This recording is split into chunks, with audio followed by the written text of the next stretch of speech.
Welcome to சஃபீஸ் kitchen. இன்றைக்கி நம்ம பூசணிக்காய் குழிப்பணியாரம் எப்படி பண்ணுறதுன்னு பார்க்கலாம். வாங்க வீடியோக்குள்ளே போகலாம்.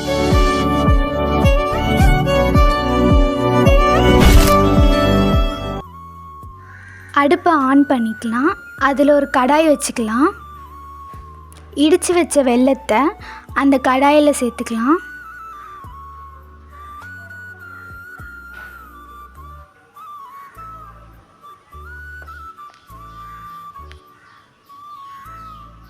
வெல்லம் நிரம்புற அளவுக்கு தண்ணி ஊற்றிக்கலாம்.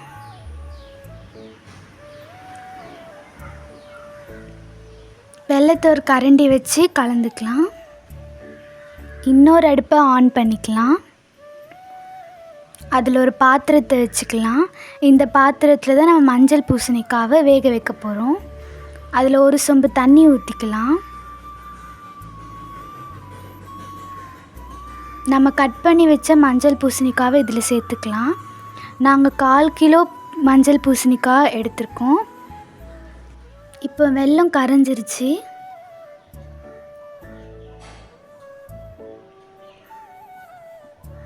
கரைஞ்ச இந்த வெல்லத்தை வேற ஒரு சின்ன பாத்திரத்தில் மாற்றிக்கலாம்.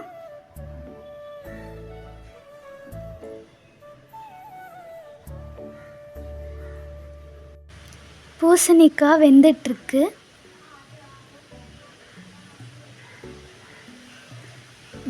இப்போ பூசணிக்காய் வெந்துருச்சா நம்ம பார்க்கலாம். இந்த அளவுக்கு பூசணிக்காய் வெந்த அப்புறம் அடுப்பை ஆஃப் பண்ணிக்கோங்க.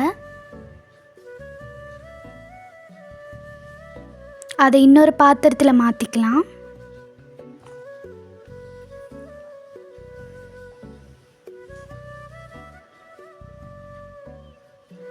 ஒரு கரண்டி வச்சு நல்லா பூசணிக்காவை ஸ்மாஷ் பண்ணிக்கோங்க.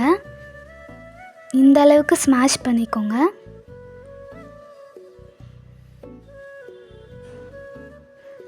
இப்போது 1 கப் மைதா மாவு சேர்த்துக்கோங்க.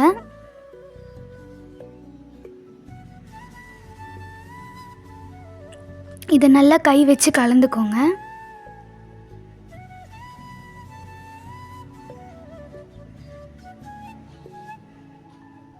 இதில் கொஞ்சம் கொஞ்சமாக வெல்லம் தண்ணி ஆட் பண்ணிக்கலாம். இந்த அளவுக்கு கலந்துக்கோங்க. அடுப்பை ஆன் பண்ணிக்கோங்க. அதில் குழிப்பணியாரம் கடாய் வச்சுக்கோங்க. கடாய் சூடான அப்புறம் நெய் ஊற்றிக்கோங்க. நெய் கொஞ்சம் நிறைய ஊற்றுங்க. அப்போ தான் குழிப்பணியாரம் ஒட்டாமல் இருக்கும். அப்புறம் ஈஸியாக திருப்ப முடியும்.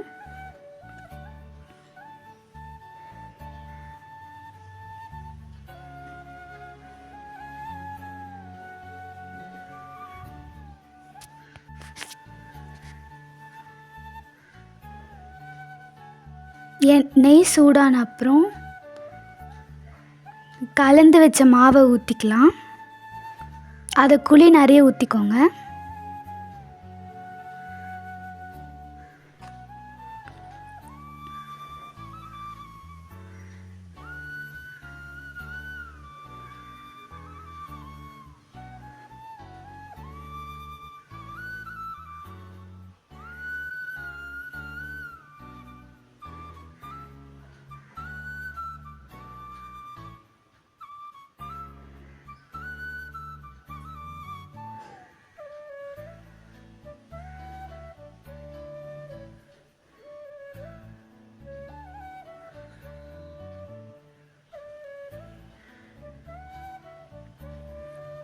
பணியாரம் வெந்த அப்புறம் அதை திருப்பி விட்டுக்கோங்க. இன்னொரு சைடு வேகணும். அதனால்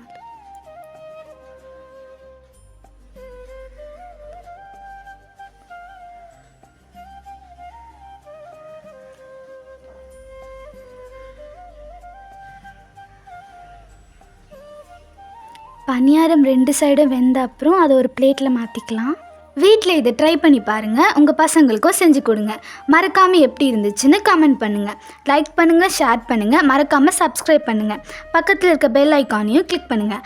அப்போ தான் நான் போடுற வீடியோஸ் எல்லாம் உங்களுக்கு உடனடியாக வரும். தேங்க்யூ ஃபார் வாட்சிங்.